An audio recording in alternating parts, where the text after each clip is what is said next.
এবারে বিশেষ আয়োজন উত্তাল মার্চ।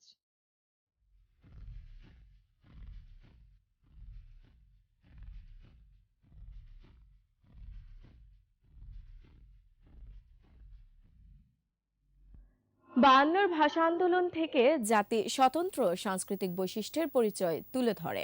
এর আগে বাংলা সাহিত্য, কবিতা, গান বিশ্বজুড়ে ছড়িয়ে পড়ে। রবীন্দ্রনাথ ঠাকুরের আমার সোনার বাংলা গানটি স্বাধীনতার আগেই মুক্তির প্রেরণা দেয়, আর জাতির পিতার আগ্রহে এ গান হয়ে ওঠে জাতীয় সঙ্গীত।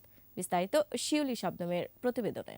আমার সোনার বাংলা, আমি তোমায় ভালোবাসি।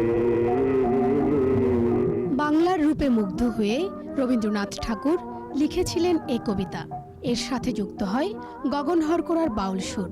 বাংলার প্রতি প্রেম আর আন্দোলনের শক্তি প্রকাশ পায় এই গানে। ৪৭-এর দেশভাগ থেকে শুরু করে ৭১-এর স্বাধীনতা যুদ্ধে এই গান মুক্তিকামী বাঙালিকে দিয়েছিল অদম্য প্রাণ শক্তি।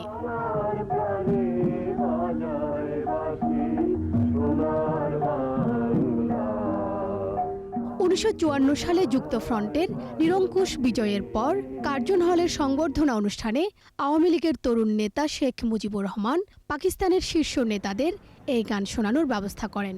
পশ্চিম পাকিস্তানের কিছু নেতা যারা আওয়ামী লীগের সঙ্গেও যুক্ত ছিল, তারা এসেছিলেন পূর্ব বাংলা সফরে। তখন কার্জন হলে তাদের একটা সংবর্ধনা হয়েছিল। সেই অনুষ্ঠানে, সাংস্কৃতিক অনুষ্ঠানে সঞ্জিদা খাতুনের গান করার কথা, তিনি সঞ্জিদা খাতুনকে একটা চিরকুট পাঠিয়েছিলেন যে আমার সোনার বাংলা গানটি আপনি করবেন, এবং পুরো গানটি অনুষ্ঠানে সঞ্জিদা খাতুন পরিবেশন করেছিলেন। ১৯৬১ সালে সাম্প্রদায়িকতার দেয়াল তুলে রবীন্দ্রনাথকে নিষিদ্ধ করে পাকিস্তান সরকার, কিন্তু ঐক্যবদ্ধ বাঙালি সব ষড়যন্ত্র রুখে দিলে আমার সোনার বাংলা পায় নতুন জীবন।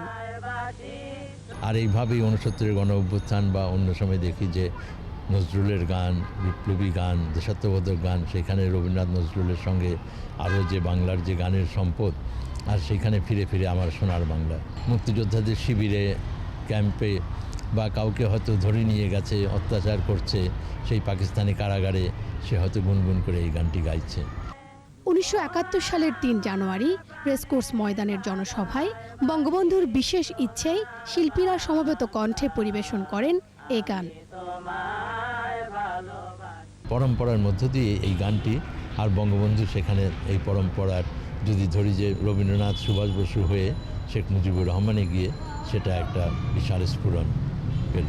এরপর ৩ মার্চ পল্টন ময়দানের জনসভায় স্বাধীন বাংলাদেশের জাতীয় সঙ্গীত হিসেবে আমার সোনার বাংলা গানটিকে গ্রহণের ঘোষণা আসে।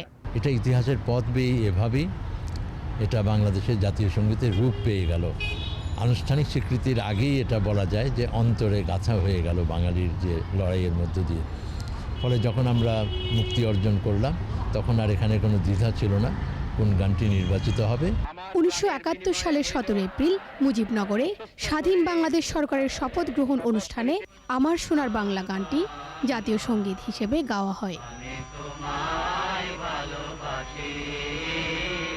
শিউলি শবনম, ২১ টেলিভিশন, ঢাকা।